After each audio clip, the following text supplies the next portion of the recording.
3 Syrian teenagers have become the first unaccompanied young people to be brought to the UK on the basis of rules allowing the reunification of child refugees with family members. The 3 have relatives in this country who have the right to claim asylum, and they'd spent months living in the jungle camp outside Calais. Our reporter Zoe Conway travelled with them to Britain. To protect the boys' anonymity, the names that you'll hear in her report aren't their real ones. Family photo. Okay. On the balcony of a Calais flat overlooking the English Channel, 3 Syrian boys are having their picture taken. Get much closer. 1, 2, 3, England! With them, the charity Citizens UK. Until this morning, they'd spent months living at the jungle camp in Calais. What's 1, 2, 3 in Arabic? 1, 2, 3. They have harrowing stories to tell of their time in Syria. Introduce yourselves. I am 15. And what's your name? Ali. I am 17, Hassan. I am 17, Yusuf. كنت أنا رايح على البيت. Ali's mother and sisters were killed when a bomb fell on his home. So when did this tragedy happen? 5-6 months ago. I think most people listening will think that he's incredibly brave. We were forced to. We were obliged to. Yusuf tells of their frightening journey through Hungary. We were very scared and we went 3 days without water or food. It really is an extraordinary moment to be standing on the Eurostar platform waiting for the train with Ali, Yusuf and Hassan, because here they are making a legal and safe crossing to the UK. How often do we hear that story? Just a few miles from here, there's the Calais camp, where there will be no doubt children planning their own dangerous and illegal crossing today. Are you excited? Train's coming, Ali.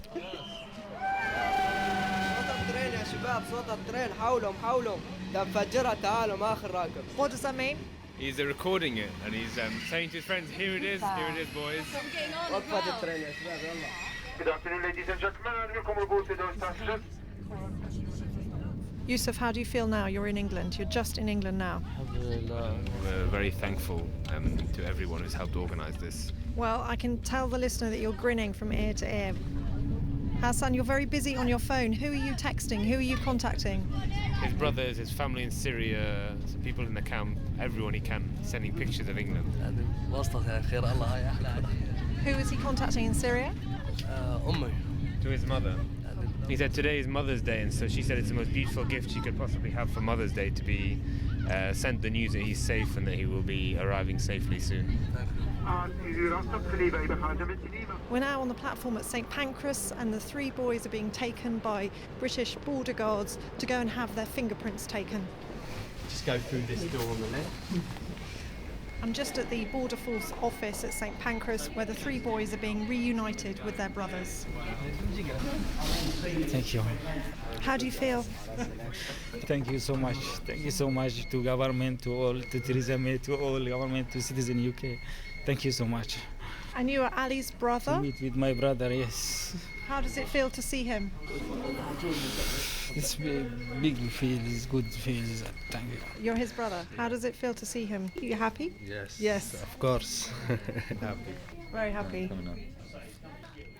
That report from Zoe Conway. Well, the charity Citizens UK, which was mentioned there, estimates that there are 200 unaccompanied children in a similar position in camps on the French coast, and perhaps 1,000 in total across Europe. We're joined now by Yvette Cooper MP, former Shadow Home Secretary and Chair of Labour's Refugee Task Force. Good morning. Good morning, Michelle. This was made possible not by a court order, the journey of these 3, but because of rules allowing for better cooperation between Britain and France on this.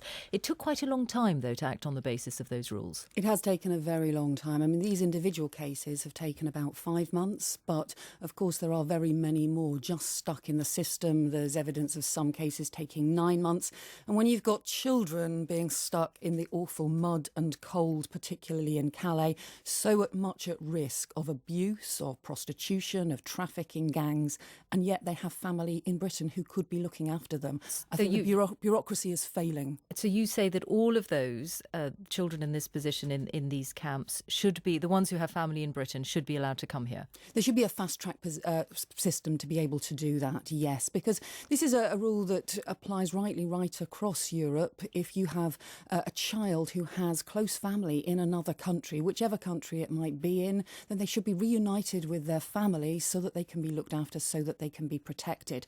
And we had a terrible case earlier on in the year of a child in a very similar position. Citizens UK were also putting in place an application for them to come on the same way.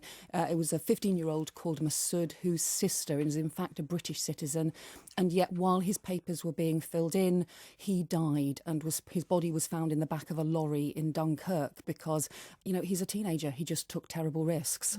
Separately, there was a vote in the House of Lords yesterday on a separate but related issue, which would be an amendment to the immigration bill to allow unaccompanied child refugees to come to the UK, which that raises a different issue, which is that foster families would have to be found for many of those children, which is not an easy thing to do for British children today. That's right, and it's an issue that affects us now again right across Europe and anywhere where refugees, particularly from Syria, but not just from Syria, have fled to. Save the Children estimate that there are about 26,000 child refugees on their own in Europe now. We know that children's homes in Italy are full. We know that Greece cannot cope. And Save the Children have asked us to just take 3,000 of those child refugees. And, again, many of them, as Citizens UK have said, will actually have family in Britain who could look after them. And Alf Dubbs was How many of them? How many of the 3,000 would have family in Britain? Well, you quoted Citizens UK saying there might be as many as 1,000, but the truth is we don't know. None of us know the actual numbers.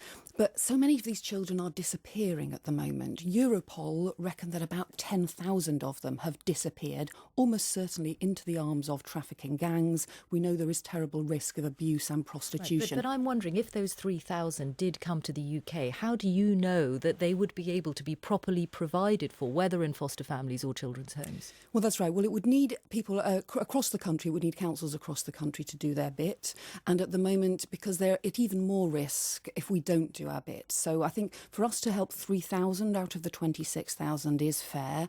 And if it's only a small number of children per local authority, so long as it is across local authorities across the country, then I think it is something that Britain should do. But let's not pretend it's easy. It's not easy. But what is the alternative? Just abandoning children with nobody to look after them because every single country says what you just said then. Well, it's just too hard. We can't find the families. We can't find people to support them. And therefore, everybody just turns their back. And that, I think, is what would cause huge problems. But some of them, of course, are not young children. They're older. They're teenagers, 17-year-olds, for example, the ones we heard about in Zoe Conway's report.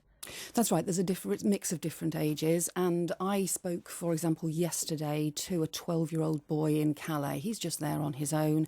That's about the same age as my kids. And, when you think for those children to be so much at risk. So there are younger children as well, and there are teenagers too, but they all need support, and they do need specialist support. This is not easy. There's no point in pretending it is. But in 20 years' time, do we want to look back and think we didn't do our bit to help in the greatest humanitarian crisis, to help to hit Europe since the Second World War? We did help with the kinder transport many years ago. Alf Dubbs, who put the amendment through the House of Lords with very strong support yesterday, was himself rescued from the Nazis by the kinder transport. He's asking us to do the same again now. On another note, were you in the Commons yesterday when the Prime Minister made his statement? I was, yes. What did you think of the way Jeremy Corbyn responded? I think that he raised the issues around refugees, and those were many of the things we were talking about. You didn't mention Ian Duncan Smith. Well, I think the real issue yesterday was where on earth was the Chancellor? I mean, he had just gone AWOL, and he sent other ministers to come and defend this shameful, unravelling budget where they wrongly hit the disabled at the same time as cutting taxes for those on the highest incomes. And I've never seen a situation where the Chancellor has to change his budget within 2 days and yet refuses to come to Parliament. You've got a government that's been rocked by the resignation of a senior figure. Was it a mistake for Jeremy Corbyn not to mention Ian Duncan Smith? Look, I think Jeremy has to set out and decide himself what issues he wants to raise in response to individual statements. But I think at a time when Ian Duncan-Smith has said this is a deeply unfair budget, that this is a budget which divides rather than unites. It is George Osborne that should be answering the questions, and I think it was frankly cowardly for him not to come to Parliament yesterday. He should be in Parliament setting out what he's going to do now, because his budget sums don't add up, and he needs to set out what he's going to do. And he'll be there later today. Yvette Cooper, thank you. Thank you.